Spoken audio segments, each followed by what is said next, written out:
கண்டிப்பாக இந்த மெத்தடில் ஒரு தடவை பிரியாணி ட்ரை பண்ணி பாருங்கள். கண்டிப்பாக செம்ம சூப்பராக வரும். இந்த நான் சொல்கிற மெத்தட் அப்படியே ஃபாலோ பண்ணுங்கள். நீங்களும் சூப்பராக பிரியாணி செய்வீங்க. வாங்க எப்படி செய்யுன்னு பார்க்கலாம். முதல்ல ஒரு கடாயை வச்சுக்கலாம். கடாயை நல்லா சூடானுங்க. 200 ml கடலை எண்ணெய் சேர்த்துக்கலாம். கடலை நல்லா சூடாகட்டும். கடலை நல்லா சூடாகணும். 4 கிராம் பெரிய வெங்காயம் வெட்டி வச்சுருக்கோம் நீல வாட்டில், அதை சேர்த்துக்கலாம். பெரிய பெரிய வெங்காயத்தில் தண்ணிக்காத அளவுக்கு நல்லா வதக்கிக்கலாம். அப்போ தான் பிரியாணி சீக்கிரம் கெட்டு போகாமல் இருக்கும், டேஸ்ட்டாகவும் இருக்கும். வெங்காயம் நல்லா வதங்கிறதுக்காண்டி கொஞ்சமாக கல்லுப்பு சேர்த்துக்கலாம்.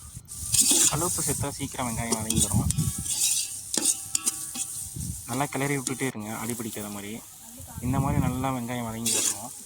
நல்லா வெங்காயம் வதங்கி வந்தோடனே இந்த பாருங்கள், இந்த பக்குவத்தில் இருக்கணும். அடுத்தது அது கூட 100 கிராம் இஞ்சி பூண்டு பேஸ்ட் சேர்த்துக்கலாம். ஏன் இஞ்சி பூண்டு பேஸ்ட்டு சேர்த்துக்கோன்னா அப்போ தான் அந்த இஞ்சி பூண்டு ஸ்மெல்லு பச்சை வடை நல்லா போகும், எண்ணெயிலே நல்லா வதங்கி வரும். உங்களுக்கு வந்து பிரியாணி செம்ம டேஸ்ட்டாக வரும். இஞ்சி பூண்டு நல்லா வதங்கணும். அது கூடவே ஒரு கைப்பிடி மல்லி புதினா இருக்குது, அதையும் அது கூடவே நல்லா சேர்த்துக்கலாம். மல்லி புதினா சேர்த்து நல்லா வதக்கிவிடுங்க. மல்லி புதினா நல்லா வந்து வதங்கி வரணும். கொஞ்சம் கூட அதில் தண்ணி பசை இருக்கக்கூடாது. நீங்கள் நல்லா வதக்கும் போதே அதில் பிரியாணி ஸ்மெல் நல்லா வரும். அதுதான் கரெக்டான பக்குவம். நீங்கள் வதக்கும் போது உங்களுக்கே தெரியும் கண்டிப்பாக, ஏன்னா அந்த ஸ்மெல்லு உங்களுக்கு வரும். ஸ்மெல்லு பிரியாணி ஸ்மெல் வந்தோடனே அது கூடவே 400 கிராம் வெட்டி வச்சு தக்காளியை சேர்த்துக்கலாம். வெங்காயம் தக்காளி நல்லா வதங்கி வரட்டும். தக்காளி நல்லா இது மாதிரி மசிஞ்சோடனையும் அது கூடவே 50 கிராம் பிரியாணி மசாலா சேர்த்துருக்கோம். அது கூடவே 1 ஸ்பூன் மிளகாத்தூள் சேர்த்துக்கலாம். எல்லாமே மசாலா சேர்த்ததுக்கப்புறம் நல்லா கிளறி விடுங்க, அடி பிடிக்காத அளவுக்கு. அடுப்பை சிம்மில் வச்சுக்கோங்க. அது கூடவே 200 கிராம் தயிர் இருக்குது, அதையும் சேர்த்துக்கலாம். அடி பிடிக்காத அளவுக்கு.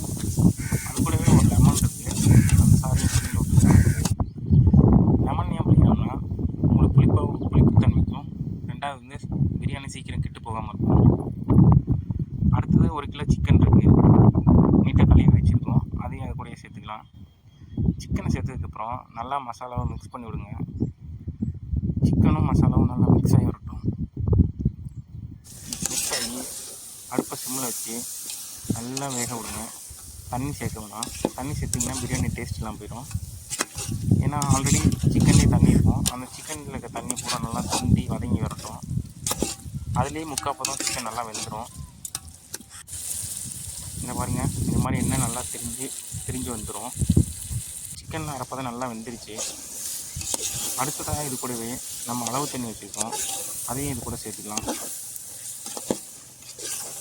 கண்டிப்பாக நீங்கள் பிரியாணி செய்யும்போது சீரக சம்பாவில் ட்ரை பண்ணி பாருங்கள். பாஸ்மதி ரைஸில் ட்ரை பண்ணாதீங்க. ஏன்னா சீரக சம்பா தான் பிரியாணினாவே டேஸ்ட்டு கொடுக்கும். நீங்கள் புதுசாக ட்ரை பண்ணவங்க கூட சீரக சம்பாவில் செஞ்சீங்கன்னா கண்டிப்பாக செம்ம சூப்பராக பிரியாணி வரும்.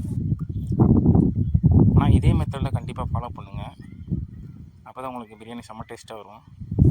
உலை நல்லா கொதிச்சோடனையும் அது கூடவே நம்ம ஒரு 10 நிமிஷத்துக்கு முன்னாடி ஊற வச்ச பிரியாணி அரிசி, அதையும் இது கூடயே சேர்த்துக்கலாம். பிரியாணி அரிசி எப்போவுமே கழுவிட்டு ஊற வைங்க. ஏன்னா அப்போ தான் பிரியாணி அரிசி உடையாமல் இருக்கும், பிரியாணி நல்லா வரும். இது மாதிரி அரிசியை சேர்த்ததுக்கப்புறம் மெதுவாக கிளறி விடுங்க. ரொம்ப வேகமாக கிளறினீங்கன்னா சிக்கன் பீஸ் எல்லாம் உடஞ்சிரும். அதெல்லாம் பொறுமையாக கிளறி விடுங்க. இப்போ வந்து அடுப்பை சிம்லேருந்து கொஞ்சம் வேகமாக வச்சுக்கோங்க. நல்லா பிரியாணி கொதித்து வரட்டும். பிரியாணி நல்லா ஒரு கொதி வந்தோன்னா அடுப்பை சிம்மில் ஆக்கிக்கலாம். அடிப்பிடிக்காத அளவுக்கு நல்லா இது மாதிரி கிண்டி விட்டு வேக விடுங்க. இங்கே பாருங்கள், கொஞ்சம் கொஞ்சமாக அப்பப்பைக்கு இதே மாதிரி கிண்டி விட்டுட்டே இருங்க, இல்லைன்னா அடி பிடிச்சிரும். அடுத்தது தண்ணி நல்லா சுண்டுனதுக்கப்புறம் அடுப்பை சிம்மில் வச்சுட்டு ஒரு 5 நிமிஷம் விடுங்க. நல்லா தண்ணி இது மாதிரி இதாக முடியும். ஒரு 20 நிமிஷம் தம் போட்டு இறக்குனீங்கன்னா சூப்பரான பிரியாணி ரெடி ஆகிடும். கண்டிப்பாக இதே மாதிரி வீட்டில் ட்ரை பண்ணி பாருங்கள், செம்ம சூப்பராக வரும். கலரும் பாருங்கள் பர்ஃபெக்டாக வந்திருக்கு. இதே மெத்தடில் ட்ரை பண்ணுங்கள். நீங்களும் செஞ்சுட்டு நல்லா இருக்குன்னு கமெண்ட் பண்ணுவீங்க. இந்த சேனல் பிடிச்சிருந்துச்சின்னா சப்ஸ்கிரைப் பண்ணுங்கள், லைக் பண்ணுங்கள், ஷேர் பண்ணுங்கள். நன்றி.